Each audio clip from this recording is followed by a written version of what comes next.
Welcome to Post Break. My name is Chris Peterson, and today's episode is Meet the Unreal Fellowship. And now to introduce our moderator. He is a partner at Next Gen Production and PNYA board member. Please welcome Ben Baker. Thank you, Chris. It's lovely to be back on Post Alliance screens.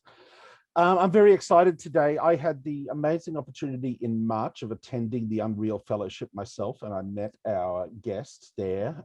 Brian Pohl is the Dean of the Unreal Fellowship.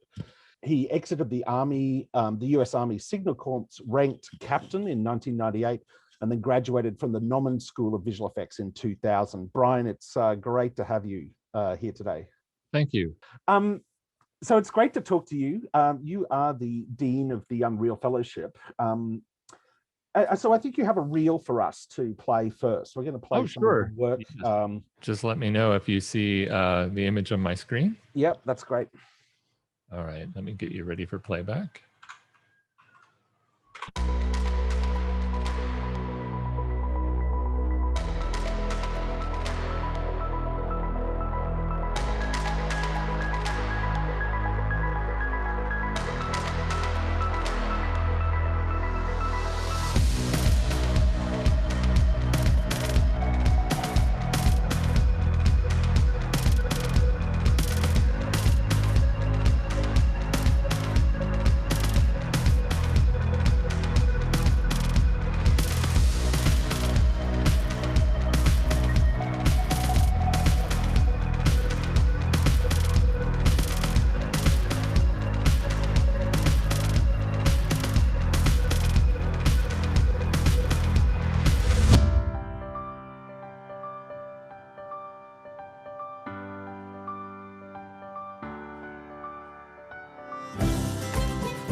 There's some great work there. Thank you, Brian. Oh, you're welcome. So what did we just see there? What is that reel? That, excuse me, that is our sizzle reel that's comprises 4 fellowships based off of our original pilot program, in which we had 15 fellows in that first pilot program and 10 auditors. And then 3 additional fellowships where each cohort averaged about 100, 102 people per cohort. So it's kind of like a selection smattering of all of the different fellows' work from the various projects that were submitted and completed. And in a potted version of the fellowship, each person has to produce their own film, that's right? That's and correct. So all of that work that you saw in every shot there was completed by pretty much one person for each individual film over about a span of about 5 weeks. That's correct. And, to be fair, they are utilizing some assets that we provide. And then of course they have access to the marketplace, which has a lot of, pre-constructed assets that they can, utilize that are really beautiful in their own right, done by some amazing artists. But the individual that goes through, each individual fellow constructs, conceptualizes, animates, builds, their own short film. And the result has been progressively better and better with each term. So it is remarkable what people can do in such a short amount of time. I wanted to go back. I wanted to talk about your career though, Brian, because you've had quite a fascinating career, and it almost follows a little. It's almost like a little microcosm of where this technology has come from into where it is right now. So, you graduate from the Norman School in Visual Effects in 2000, and you're then at Lucasfilm. Is that right? Well, it was, before I went out and moved out to California, I kind of had my own business in which I was doing, commercial art, print design, and at the time, of course, flying logos, as everybody was doing in the late 90s and early 2000s. But I wanted to be able to, get trained on kind of the latest and greatest. And at the time, that was Maya. It was just, newly announced. It was at version 1 or 1.5. And I said, okay, I want to go out and I want to learn how to use this software package. So I came out to LA to go and just attend a single semester at Gnomon. And it turned into 2 semesters. And then I got offered a gig at a local company to do motion graphics for a company called Reality Check Studios. And we happened to both work on a project, back in the Midwest and them in California, but we didn't know one another. So we kind of competed against one another. They had won a portion of the job. I won a portion of the job. So they were kind of curious about me, and they gave me some work. And that's where I met an individual who was supervising the pre-visualization effort up at Skywalker Ranch for Lucasfilm. And his name is David Dzoritz, and he offered me an opportunity to go and work for Lucas up at Skywalker Ranch. So I worked on the Attack of the Clones project, and then moved over to ILM, and then eventually came back down to Los Angeles to work at Digital Domain, Sony ImageWorks, and then I started my own previs company and did that for 7 years. So at that time at Lucasfilm, what are they using previs for? I mean, we all know kind of conceptually what it is, but what were the real things that you're trying to prove out for shots and stuff? Well, Lucas was very innovative for the day, and he wanted and saw the advantage of being able to use off-the-shelf software and computer components to create kind of like a crack visualization conceptualization team to help conceptualize his films, because you have conceptualization artists that obviously work with you, and he had an entire art department at Skywalker Ranch. So we were added to that mix, and it was like there were about 12 of us approximately, and our whole goal and intent was to produce footage, virtual digital footage essentially, for him to edit together and editorial and help visualize his film. So every sequence in the film, it was handed to us. We analyzed it, we built it, and we animated previs for it, and they went and cut it together. And we watched Attack of the Clones multiple times in previs form before it was actually finalized. So it was pretty neat. And is this all Maya at this stage? At this stage, yes. There was initially some usages of a program called Electric Image, which was back in the day. They migrated away from EI and moved over to Maya, mainly for the character animation aspect of it all. I mean, you say off-the-shelf software, but you still needed a $70,000 computer to run Maya at that stage, didn't you? One of the old SGI boxes, or? Yeah, I mean, well, at the time, we were using Maya on a PC. There were some folks that were, attempting to use SGI equipment. I think right when I first started at the ranch, I had to go dig through a closet to find a Silicon Graphics 02 that I used for a while. But that was, it was okay, but ultimately they gave us, they put us on a PC workstation, which was much better. And there were a few people that were even using Macintoshes, at the time too. And I think Maya for the Mac was, starting to emerge, so that came later, of course, but it was mostly Windows PC boxes. So, I mean, Lucasfilm, the pinnacle of some people's careers, that's where you're kind of breaking out and starting. Then you're at Autodesk for a while. What are you doing there?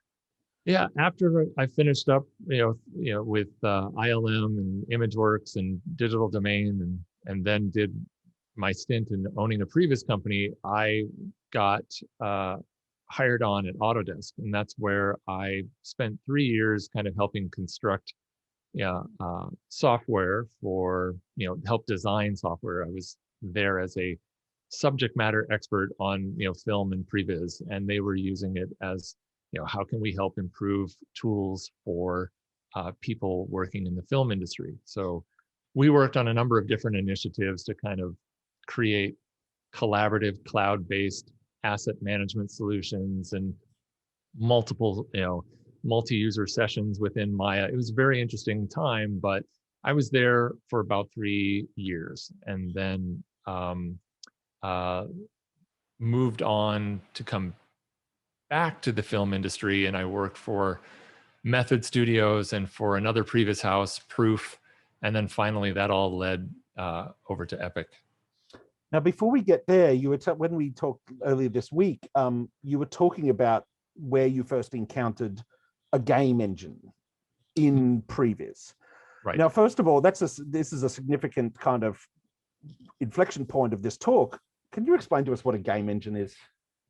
Well, I mean, obviously we're all familiar with games. A lot of people play them, they love them. So there is dedicated software that's designed, to build and construct, 3D animated, video games, and a game engine is optimized for that, entire process. There's been a number of different game engines on the market, Unreal just being one of them, but they are kind of like the Lamborghinis of 3D software. They're very, very highly optimized and tuned for performance in order to get the best, results out of them. So, in the early days, game engines were extremely powerful, but for the average user, fairly complicated to learn and use. It was much more that you would have game developers working on these software packages rather than your average 3D artist. So it wasn't quite WYSIWYG kind of just, move things around a nice grid or anything just yet. I would say there was definitely that capability. It's just, it wasn't quite ready for prime time in film production. And there were a number of companies that, did make the attempt to kind of put a front end to this. CryEngine was one of them. They created a package called Cinebox, which was kind of like a front end to the CryEngine, specifically tailored for attempting to do film production, shot production, and so forth. And it was a good solution, but ultimately still fairly complicated. And my first exposure to that and Unreal was while I was working at Method.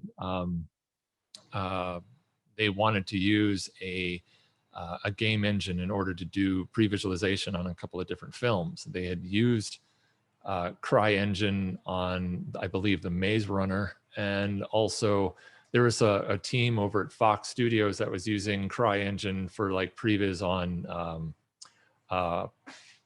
the Planet of the Apes films.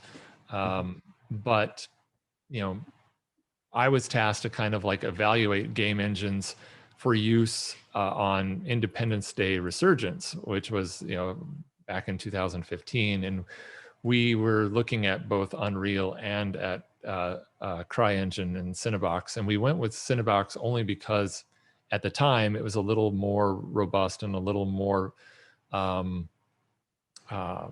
film centric, but it was still, pretty complicated to do. And,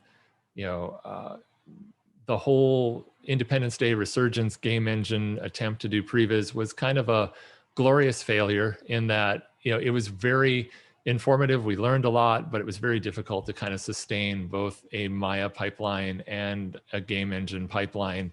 And it slowed down our previous process. And, we ultimately kind of had to turn back to traditional techniques to finish. So that being said, there was a lot of movement going forward still with game engines, and Unreal started to, Epic started to get into the mix of things and started paying more attention to the film and broadcast markets.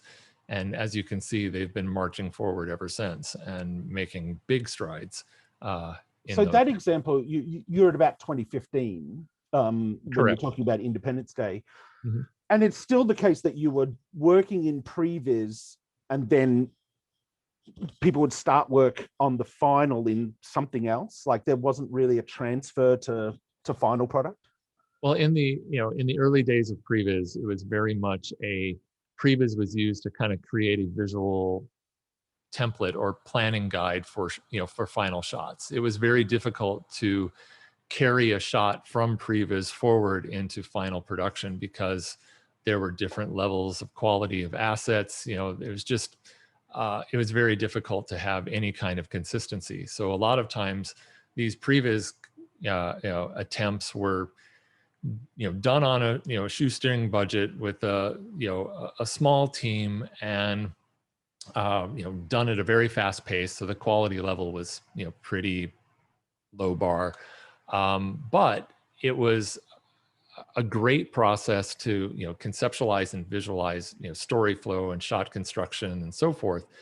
And a lot of times, like I said, we would build these really sophisticated animatics, put them in through the editorial process, and come up with some brilliantly constructed previs sequences that, quite frankly, you can compare a lot of those previs sequences against the actual final shots of the film and see a near one-to-one correlation in concept, camera placement and position, execution of animation. It's all, you just see the fingerprints all over the place. But, the final effects house or the VFX house typically started from scratch all over again. They'd take our template and just say, oh, that's lovely, but crumple Yeah. over the shoulder, and we're going to start it over again. And it was necessary because you had to have the higher quality assets and everything else. So, I think you're at PSYOP when you get the call from Mark Petit. Mark Petit is kind of the general manager of the enterprise division of Epic. So I had done some jobs at PSYOP. I was also working at Proof, which is a pre-visualization house, and actually starting to learn and really use Unreal for the first time on a couple of projects. And I got a call from Mark Petit to say, hey, we worked together, of course, at Autodesk, and I had worked for Mark there. An excellent boss, great manager. And he basically offered, hey, would you like to come work for Epic? And I was like, yeah. And so what was that initial job that you got there? The first job I had was very multifactorial, because I was the first person in Los Angeles to be essentially hired by Epic to work. So there wasn't any, presence in Los Angeles for Epic. So I kind of had to wear a lot of different hats. I was a little bit in education, a little bit in, client relations, and ultimately I had a title of something, they called it a solution engineer. And that title had to be retired because you can't call somebody an engineer in certain countries. They're like, you don't have a degree. So no job, description as engineer. So they changed it again to a technical account manager. And basically that was me acting as an advocate for clients to the dev team at Epic. So I would go and help them, carry through their projects, put them in contact with the right people, give them some technical support, provide them with some training and education. And I was also doing education at, with Epic at the same time, running our Culver City educational lab, which was, we set up in a WeWork, in Culver City. And that eventually grew into all right, I'm going to move over and actually get into the education department full time at Epic. And that led to the fellowship. And here we are today. So when you say your clients, who are you interfacing with? Is it visual effects companies? Is it studios that are kind of trying to work out how this fits in their films? Yeah. When Epic released the engine for free, and set it free, remember the whole Kite Boy campaign? Mm-hmm. Basically, it kind of went out into the world and everybody kind of latched onto it, started using it and so forth. And it was kind of surprising for us because half the time, we didn't know who our actual clients were. They would contact us and it was like, hey, how do I use this software? So we'd start building relationships with them. And of course, a lot of those were visual effects houses, animation studios, and so forth. And as a technical account manager, I would build relationships with them and help them, understand how to use the engine and so forth. So people in the media and entertainment industry are starting to wake up to this thing at about this period. And then there's a decision at Epic that you need to start educating people on, how you use this, what the best practice is, and you have to do it at a scale. So how does that start to come together? Well, of course, in the beginning, we first did it by, setting up a lab in Culver City and started teaching people, everybody we could invite, we come on in. We gave them like an 8-hour block of instruction, and we were teaching them fundamentals of Unreal Engine and how to use Sequencer and all these other various tools. And, we'd give them breakfast and lunch, and, we'd stay the whole day and, teach them the class. And that was effective. For a while, but of course, the whole COVID-19 situation hit, and there was, obviously we couldn't, teach in a lab anymore. There was, we couldn't even go into the building anymore because it was like, stay home, you're quarantined. So we had to figure out a way very quickly to address this particular situation. And Tim Sweeney, being, the very altruistic guy that he is, was saying, hey, let's help out all of these people who are either been furloughed, let go, or have no work, etc. And the fellowship was conceptualized as a means to help those people get retrained, and also to give them a form of a stipend to help them get through this time.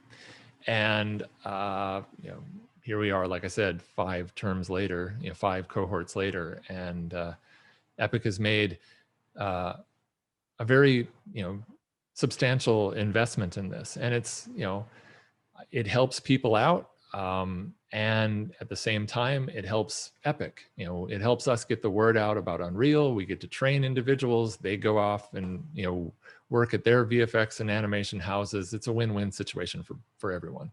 So what was the first fellowship? That was quite small.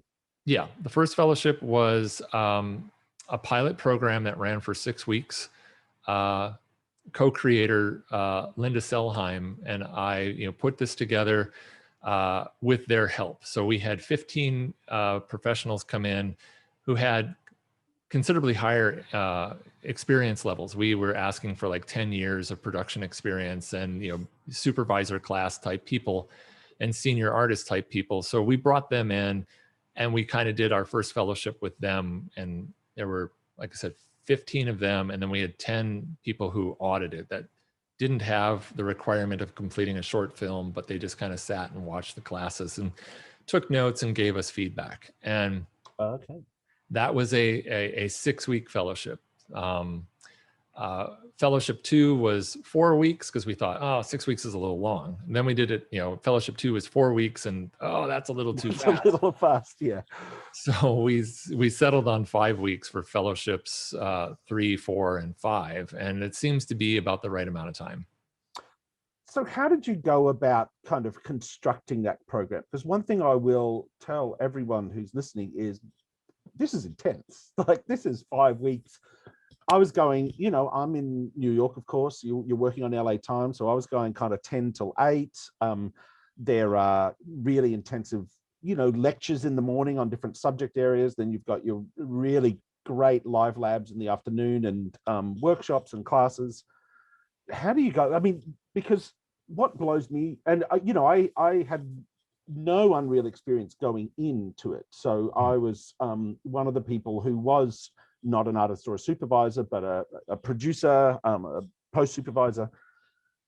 But still, like it got me there. Like, how did you conceive of that? What those classes were and the selection of them? Right. We have an excellent set of instructors in our ILT team, or which stands for Instructor-Led Training Team. I worked with them to help conceptualize a curriculum. I was originally kind of writing up a curriculum back in the earlier days when we were running the live lab in Culver City, of kind of like an idea of a structured program. And so was Linda Selheim. Linda was also, conceptualizing something similar. And when the opportunity hit, with the whole COVID-19 situation, to do something and virtualize it, that's where we kind of came together and said, all right, what do we need to do for this? And there was a combination of, well, we need to obviously teach some fundamentals. We need to know how to use these specific tools. But ultimately, in order to get students invested, there needs to be a challenge goal, so to speak. Because we certainly could have done a program where it was like, all right, here are your homework assignments, turn them in, but that's, really not something that you can be done with the program and hold it out in front of you and say, look what I made. Who wants to turn in some homework assignments? People are much more creative. They want to be able to express themselves with the knowledge that they've gained. And so, the challenge was create a short film.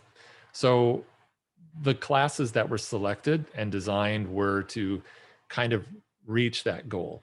Everybody was working from home. Maybe they had a computer. Obviously they had to have a computer, but maybe they didn't. We actually set up virtual machines as well, so that people could, use virtual machines and run Unreal Engine in the cloud. So if all they had was a Mac laptop or even a Chromebook, they could still do the program if they had fast, broadband internet. So they did, a lot of them did. And we've had multiple people complete their entire project on a virtual machine. So I was one of them. My Mac laptop, I mean, Unreal is a beast in itself. So I've got a year-old Mac laptop, and that got me through like the first week and a half, and then it sounded like it was going to burst into flames. So, but I moved over to the virtual machine and had, no trouble running on that, and that was very smooth. I was surprised, actually. I was kind of worried, like, oh, my machine's not going to make it. Will this virtual machine? But it was great. Yeah, I mean, we had to kind of find a common technology stack that everybody mostly had at home. So, if they had an i7 with a decent GTX RTX, NVIDIA graphics card, when we moved over into ray tracing full time, we were like, get an RTX card, if you want to do ray tracing. But if you had a decent i7, with a decent amount of memory and some SSD hard drives and a good graphics card, you could do the program.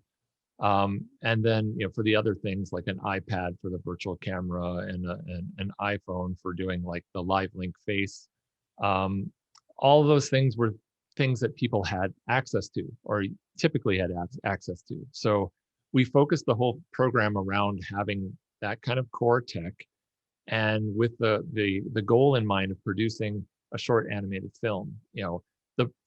The program is called the Unreal Fellowship for Virtual Production, and we see virtual production as kind of a spectrum of technologies and a spectrum of processes. So, a lot of people, when they think of virtual production, they immediately think, The Mandalorian, they think LED wall, and it is that. And we want to get to that. And if I could just stop you there, what we're talking about is using Unreal on a stage and having LED walls, and Unreal is really putting the environment onto those walls. That's what we're talking about when talking about The Mandalorian. Correct. Yes. Yeah. And having a camera in a tracked volume, so that you could move the camera around and it tracks the camera position and, the frustum of what it's looking at. And ultimately it's essentially, the same in-camera visual effects back in the early days of film production, when things were basically rear projected onto screens, and they would, put actors in front of them. We're just doing it, but this is the 21st century version of that. So Well, I mean, Kubrick in when was it, 66, with his, monkeys, that was all back projection, and that was really, yeah, you're right, the core of the technique, really. So, with that all in mind, the thought was, let's create a program that gives people all the necessary foundational information and knowledge about using Unreal. Also, bringing in guest speakers to talk about the more advanced subjects so that people can start getting prepped for that. And, our goal and desire is to hopefully at some point in time, create a hands-on program in which, people are actually getting a chance to work on an LED volume and stage as part of an educational experience. And we are in, the process of trying to build something like that. And so could we talk about entry into the program for a second? People apply through the Epic website. I hear that you've got, thousands and thousands of entries, applications. So how do you what are you looking for? Like, what kind of says to you, oh, this person should be in the fellowship? Right. There was only realistically one application that's been put out. And it was a worldwide global application. It was online for like 6 or 7 days, and we got 6,200 or 6,027 applicants. So it was a bit of a madhouse to try and go through and sort through that. Since then, there is a form on the webpage that you can fill out that kind of registers your interest in the program, but there hasn't been a second application yet. There probably will be one in the future. But what we looked for is from the pilot program, we lowered the amount of production experience so that it wasn't 10 years that people required. We only required 5 years of production experience, and that they had worked on some previous film projects or some episodic television projects, or potentially worked on a couple of game titles. So this fellowship is primarily centric around the whole media and entertainment industry. So we weren't taking in architects or automotive or manufacturing fields. It was mainly people who were working in the media and entertainment industry. You mentioned those sectors because architecture and automotive are huge for you guys as well. Yeah. So unfortunately, though, we did not, offer them seats. It was all primarily people in the media and entertainment industry, with some minor exceptions. We had some educators come in from various universities. We had a few people like that. And then we also had, obviously, production and stage personnel, directors, cinematographers, grips, gaffers, producers. We allowed them to come in too, because they were also very influential with kind of help spreading the word. We want to make sure these people are also exposed to this technology because it's important. It's funny. I was very surprised when we started talking about doing this and talking about the background that it's only ever been virtual. That I was surprised that you had planned on a in real life sit down and then it had to pivot to virtual, because I could not conceive of the fellowship it being sit down. There's something that you have captured about getting 100 people. I mean, I have said a number of times to a couple of different organizations that I've helped get onto Slack that nobody does Slack better than the Unreal Fellowship. Like, you have got it all worked out with your channels and everything. And what I want to kind of get people to be aware of is there's such a great sense of community about each fellowship. I was saying in our preamble before we came on that there are people on the fellowship that I've never met in real life, but I still communicate with, like, every week, and drop in, and we're looking at each other's work, and also just the diversity of people. You've got people from all over the world. You've got people from all these different backgrounds, and it's not only, it's easy to be intimidated. Oh, the head of modeling from Muckety Muck visual effects company, but there's photographers, there's cinematographers, there's all sorts of people, and that, I think that's to your credit. That was one of the things that really made it for me. Yep. And, I mean, there were some specific limitations with, there's a number of financial and legality situations with different countries. So there, unfortunately, we couldn't, always accept somebody from absolutely anywhere. There had to be some sort of, like I said, financial and legal, preparations for that. But in general, we had people, from South America, Canada, all throughout the U.S., both coasts and in the Midwest, and we had people from the UK. We had people from Italy, Germany. There was some folks from Singapore. Big South American contingent in my round. Yep, we had that, and also folks from Australia and New Zealand. So Yeah. we kind of were covering a global time zone, all time zones practically. So that made it a real challenge for some people, because we were delivering the content at Pacific time, but our friends over in Australia were like, doing the fellowship at 1 o'clock to 4 o'clock in the morning. The poor guys. Yeah, being Australian myself, I know even having to organise calls in that time zone is difficult, let alone doing a fellowship every day. Yep. The other thing that I just want to toss this out too. The other thing that we paid a lot of attention to was trying to, increase that sense of diversity as well. Not only with, from different areas of the country, but we wanted to make sure that we always had a strong mixture of both men and women in the program, because we all know that in the visual effects industry, it's a very male-dominated field. So we looked, long and wide, for having women candidates in the program, and I can only attest how much better it made the program to have a nice, healthy balance of men and women in the program. It makes everything better. Yeah, definitely. It certainly was a whole part of the experience for me.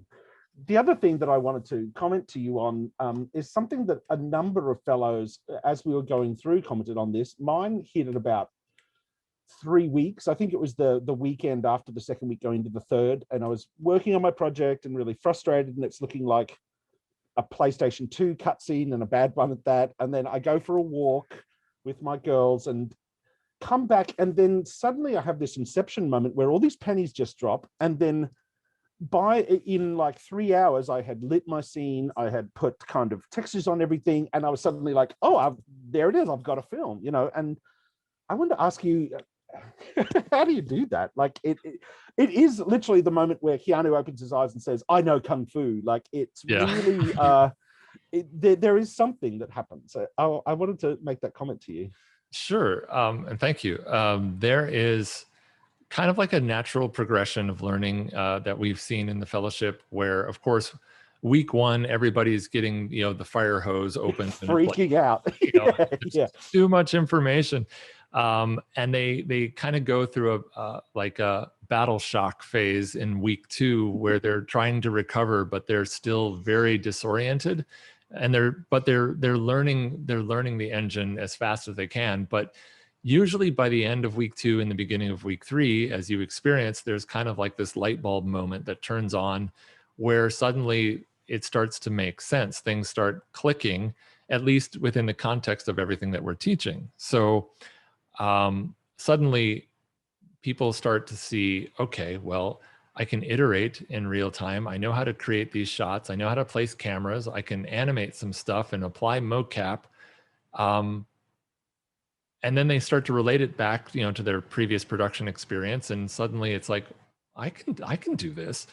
And, suddenly they start picking up steam. And in weeks 3, 4, and 5, it's like mad dash, but they're all very much, super energized because they're starting to get it. And it is kind of like a reckoning experience. And it's from the staff point of view, we love that phase, because it's just everybody starts lighting up and things just start going crazy. It's fun. Well, what I noticed as well is at that point, it's like for the first 2 weeks, you're really relying on, so just for everyone's information, the 100 is broken up into work groups of 20, and then you're really meeting with that group every day. You're going over your notes, giving references, showing progress.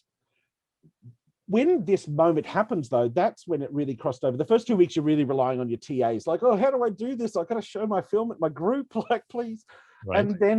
But then after that, you put something onto the Slack channel, and then other fellows are answering your questions, and then other fellows are like, oh yeah, I tried this, and then the moment for me, it was really like I think the Friday afternoon of the third week, I gave a little tutorial in what I'd learned about subsequences in Sequencer, and Good for you. I couldn't believe it. And even while I'm doing that, I'm like, I can't believe I'm actually giving a tutorial on this. I know the least out of everybody, but it was an amazing thing to feel everyone light up and support each other. And it's like a submarine crew. We're here for 5 weeks, we're under the water, we've all just got to make this work if we're going to get back up the top again. It's quite something else.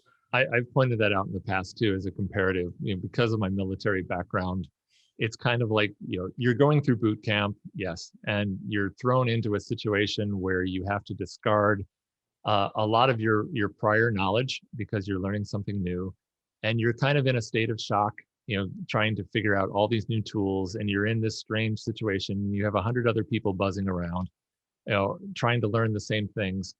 And so eventually that whole, foxhole effect takes over. You're in war trying to figure this all out, and you start forming these relationships with people. And that's one of the things that makes the fellowship really unique as far as a training program goes.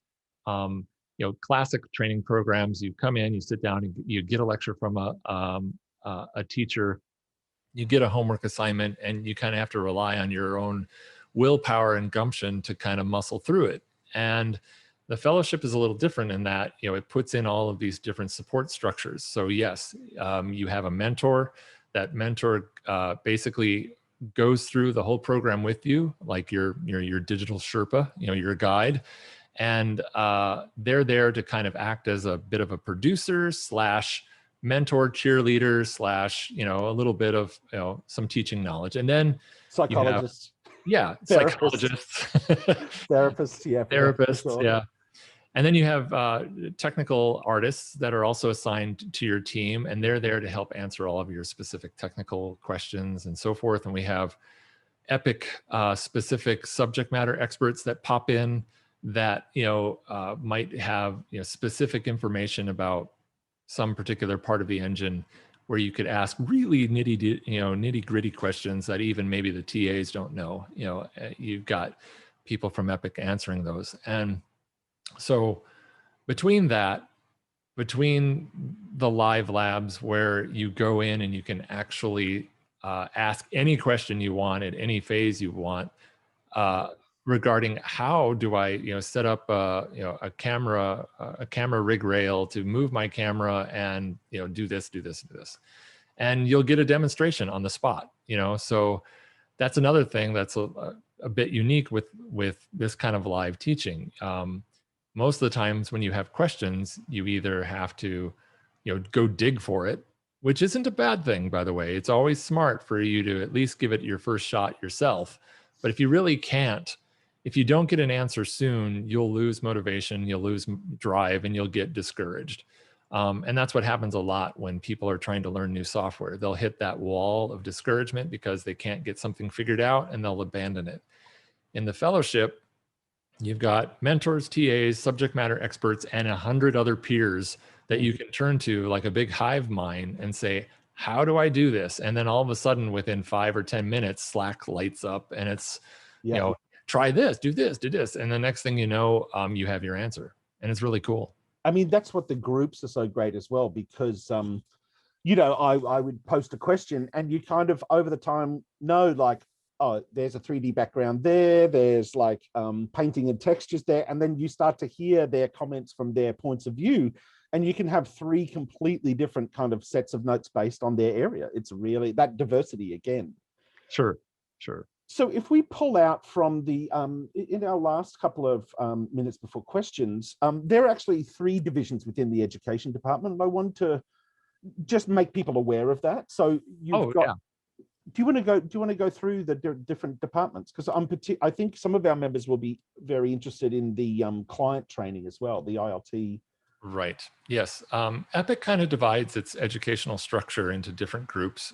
We have an online division, which handles our online portal. It's they offer all kinds of long form classes that are pre-recorded and quite detailed and quite extensive and beautifully constructed and polished. These are the places and these are the types of classes that you go to for really strong deep dives of learning a specific potentially niche topic. And so if you don't have an account on our portal, definitely make an account and start checking out all the different classes that are on there. You can do them at your own pace, and these are all free. It's they're all all free. available. Yeah, Definitely all free. I would recommend everyone just go and download Unreal and do the your first hour in Unreal, and you'll get hooked. Yeah, that's what I did a week before as my prep, and I was like, oh, okay, I'm in. Great. It's definitely helpful. The second educational group at Epic is our ILT team. That's the instructor-led training, and they're a team that's specifically designed to handle client training. Basically, we have a number of visual effects houses, animation studios, productions that are going on, and I mentioned that other role that I used to do, a technical account manager. We also have another team called solution architects, and between the solution architects, the technical account managers, and the ILT training team, we kind of like set up a series of classes and smaller training programs to help these VFX houses and studios get curriculum specific training. So they might come in and say, hey, we've got our look dev team over here that really wants to know more about materials and shaders. Can you whip us up a micro curriculum on how to do that? And so we have a program manager, her name is Stephanie Schickel, and she goes and works with those people to say, all right, well, we think this class, and this class would be good for you. And they construct a little micro curriculum, and we give them classes. All of those classes that the ILT team delivers is the same classes that we teach in the fellowship. And the fellowship is part of the education department at Epic. And the education department, we focus on, getting the word out to, K through 12, college education facilities, postgraduate schools, and the general public. And the fellowship is a part of that team. So we are more of an outreach program rather than a client-specific training program. But all of these departments are kind of designed to help one another. If for any particular reason, we need to supplement your training, we'll send you over to one of these other teams to say, hey, you need to learn more about this. We've got a class for that online. Take this one, and so forth. I've had a lot of questions come in. First, a simple one is the person has colleagues in Chennai in India. Is the fellowship offered in India at the moment? We've had a lot of folks from that region of the world attend the fellowship, and we do have a training partner over in India. I think they're in Mumbai, and it's the name of their company is called Green Rain. And we had one of their principal instructors be a TA for us during, I think, the second or third fellowship, and ultimately. They're a great facility to potentially tap if you're looking for Unreal Engine training in the region. They haven't done a fellowship of their own yet, but that's part of our mandate. Is we want to scale the fellowship. We want to be able to get the fellowship out to different regions of the world and allow more local communities the ability to do this kind of same thing for themselves. So don't be surprised if in the future you start seeing that kind of thing emerge. I've got a lot of questions here about your crystal ball. How do you see this being used in the future, 10 years time? You must have some insight into the development of Unreal. I mean, Unreal 5 is out pretty soon. How does that kind of change things? Well, obviously we're going to have to, retool our curriculums to adapt to the new software, which is always a pleasure. I would say because of the new core technologies in Unreal Engine 5, there'll be a whole new series of classes on, how to use those things. Like, obviously, Nanite and Lumen are all kind of monsters and beasts on their own right, and they have a lot of things that you should be paying attention to. So we need to offer some specific classes on that eventually in the future. There is right now out there the preview releases of 4.27, which is Unreal Engine 4.27. That particular release of the engine has a whole bunch of new virtual production tools in it. So, there's kind of two paths going on right now, 4.27 and then Unreal Engine 5 beta. So, people will be able to kind of, pick and choose a little bit as to which they continue to stick with for the short term before they all migrate into Unreal Engine 5. Now, I think there's been a few questions, and I got asked for you to talk about metahumans just to finish up, because we really got the beta version in the March fellowship. Yep. You're in a fellowship now, actually, aren't you? We are. Yeah, you're in the middle one right now. Week 4. Yes, we're in week 4 of cohort 5. Oh, great. So, metahumans. I mean, it was a very interesting thing because we had started using the mannequins, applying mocap or applying animations to those, and then the metahumans arrived. Do you want to just tell us what is the difference between the base mannequin and then what the metahumans do? Well, the original SK mannequin was kind of designed to be just geometry with and a skeleton, enveloped so that you could do animation and apply various animation clips to that skeleton in order to animate it and make it move.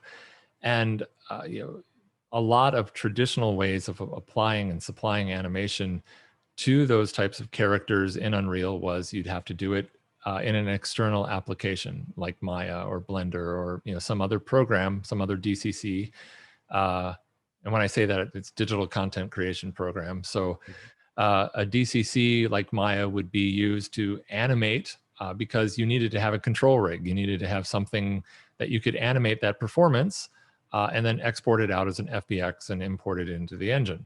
Cool, but that's kind of limiting if you really want to be able to do more sophisticated things. So with the advent of I think it was in 4.24, we started to introduce control rig, which is a whole set of fundamental underlying technologies to effectively do rigging in the engine. And then eventually that, of course, will lead to full-fledged keyframe animation on a control rig in the engine. So a full FK-IK rig, like a traditional animator working in Maya would come to expect, they can now do that in the engine and place keyframes within sequencer to drive that control rig.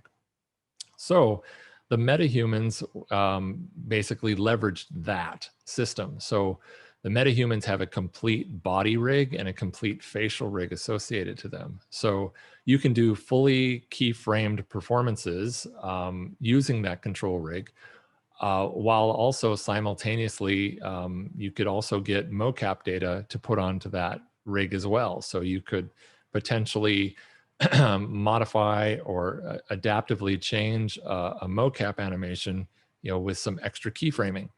So this whole additive layering process was only originally part of the traditional skeletal approach. You could do that, but it was kind of cumbersome.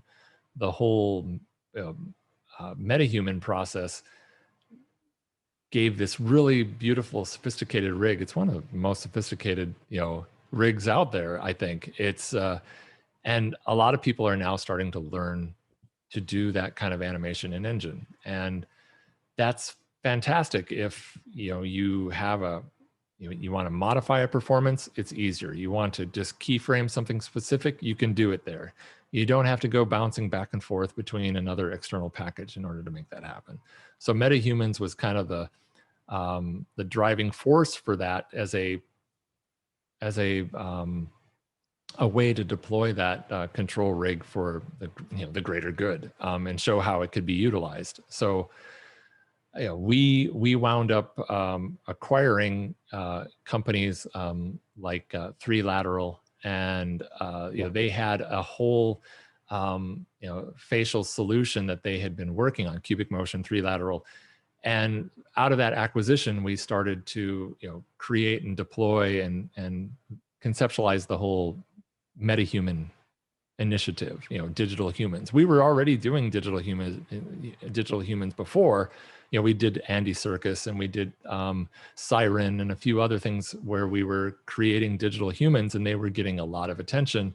So MetaHumans was kind of like a natural extension of that. And so MetaHumans plus Control Rig equals what we've got today. And now there's the MetaHuman Creator is out as a beta that you can play with online, and you should check it out if you haven't. But you can specifically customize and sculpt these MetaHumans and then export them out, bring into the engine, and it's it's pretty amazing. Some of the results I've seen from the what people have created have just blown me away.